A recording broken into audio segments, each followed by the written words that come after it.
Today's video for once doesn't take place on my bike. Just a quick heads up about a series of videos I'm planning to do and about the book that has provided the inspiration for me to go further afield with my bike rides. Dave Barter's Great British Bike Rides. Now I'm lucky enough to have the time to go out on a ride a few times a week, but it can get a bit samey doing a local loop from your house all the time, possibly even resulting in a drop of enthusiasm and motivation to even bother at times. I've come across many books of a similar nature, but this one was gifted to me by my son Jamie at Christmas 2020, and it's brilliant. Great varied routes and statistics, and just well planned and laid out, and backed up by downloadable GPX files too. Now I really enjoy going places in my camper van, planning a route in that new area. But there's a different sense of adventure following in the footsteps, or in this case pedal strokes, of someone else's adventure. And Dave Barter's book really hits the spot. My intention then is to do a series of videos, taking in as many of the routes in this book as I can, and sharing the experience with you. The author describes his vision when the book was still an idea in his head. My vision was a road cycling route guide that would cover all of Great Britain, a set of aspirational routes that were tough enough to gain bragging rights, yet within the reach of any committed cyclist.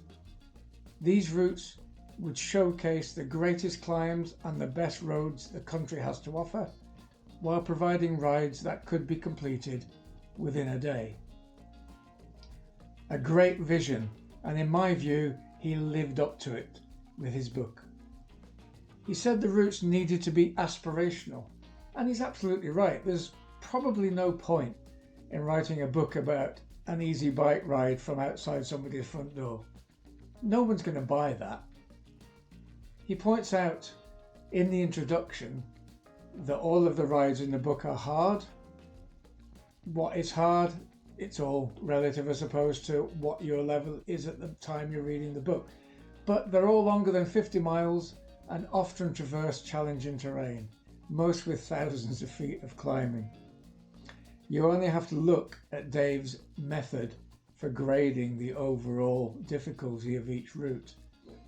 When you're looking for an easy one to do, don't bother, because the easiest is described as moderate.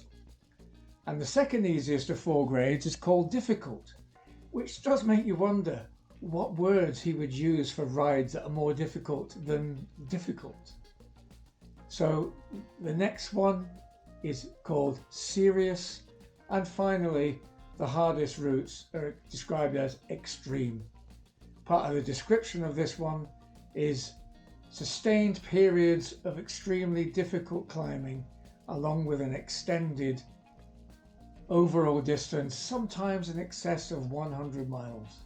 So, aspirational for sure, and that's one of the things I like about cycling, picking out a challenge and seeing if you can get yourself physically fit enough and mentally able to give it a go.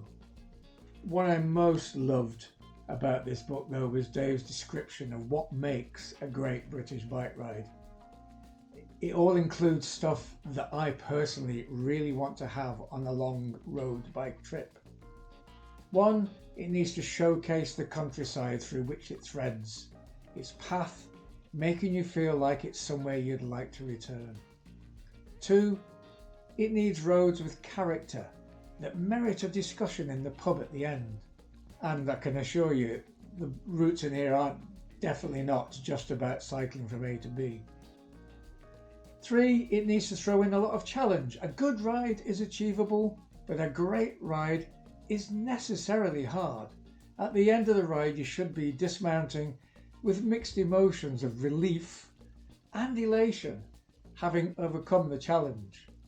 4, it needs to be traffic free and celebrate the cycling experience, leaving the rider alone to relish the outdoors without a breath of carbon monoxide.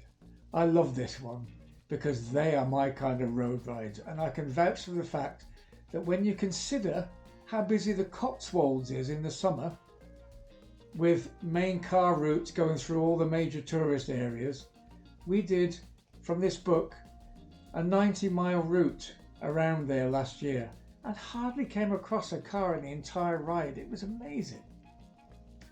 He also says that a great ride should give the cyclist a feeling that they're embarking upon an adventure. And he's dead right. It certainly felt like that on the routes that we did from this book last summer. So as preparation for Le Jog last summer, my friend Phil and I did 5 of the routes from the book on a 10-day tour. The routes can obviously be done in isolation, but it was really enjoyable planning a tour, joining some of them together. Unfortunately, I hadn't thought of filming on the bike at that point and hadn't started the YouTube channel at the time, so I'll have to go back and do them all again, I'm sure. After the Cotswold ride, we did the Somerset and Cheddar Gorge ride.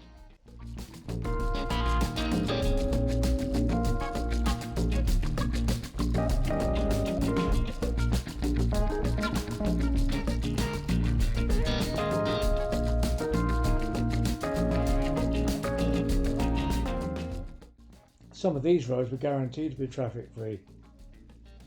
Like this one we came across with a ford, which just wasn't a stream crossing the lane. It actually went along the lane for about 100 yards, turning the lane into a river. I wouldn't fancy driving down there in a car, but luckily we had a path to walk along the side. We then made our way down to Dorset. We had to cut that ride short due to a mechanical problem with Phil's bike. So I have unfinished business with that one. Moving on further down the south coast, we found a great campsite handy for 2 of the rides in the book. We took a ferry across to the Isle of Wight and had a fantastic day out circumnavigating the island. With this fine example of the reward you get when you've puffed and cursed up a long climb. The view from there was stunning. With plenty of watering holes along the way, we had a great day out, and then followed up the next day with a great ride around the New Forest. On plenty of occasions that day, we had to negotiate the New Forest ponies, and there were plenty of other interesting things to look at along the way, and it was relatively traffic free for a lot of the time. You can see on the contents page the rides are split into regions: Wales, Scotland, Northern England, Southern England. Being from the Midlands, I'll probably have to have a word with him. We seem to have been carved up and divided between North and Southern England. But I suppose the book is so good, I'll maybe cut him some slack. For each ride, there's a tantalising glimpse of the terrain with a couple of photos. And here's the headline info, giving the distance in miles and kilometres, and the ranking on the author's suffering scale, in this case, serious. A quick orientation check, where you are on the map, and a thumbnail of the route, along with information about the area in general. Overleaf there's a description of the route and where you can divert to create a shorter option. Every route has that choice. And in case you don't use GPS, there's even a turn-by-turn cue sheet. Overleaf again, we have the route on the map and the route profile up here and a colour-coded profile for all of the key climbs. And then finally along the bottom, each route has a dashboard, gives some key information including where to find the actual recommended start point. And you have all of this for 40 different rides and routes. It's absolutely amazing. So my intention is to do as many of the rides in this book as I can over goodness knows how long, enjoy the adventure and hopefully share them with you. I have to say the 5 I did last year were all ranked as difficult. Remember, that's the second easiest of the 4 grade on the toughness scale, so I've probably been easing myself in gently. And some of the routes in here are seriously intimidating for me, or maybe I should say aspirational. Anyway, look out for them on the channel, and I hope you'll like what you see. I'd highly recommend you buy the book. I'm not on commission. It's just the best book of its kind in my book, no pun intended. And I'll leave a link in the description below to Dave's website where you can buy it. Well, I guess I should get on my bike now, literally. So as ever, here's my plea for you to subscribe to the channel and a big thumbs up, and really please leave comments if you have any. All of those help grow a new channel and help me realise I'm not just talking to myself. So that's all from me. Happy cycling, and I'll see you soon.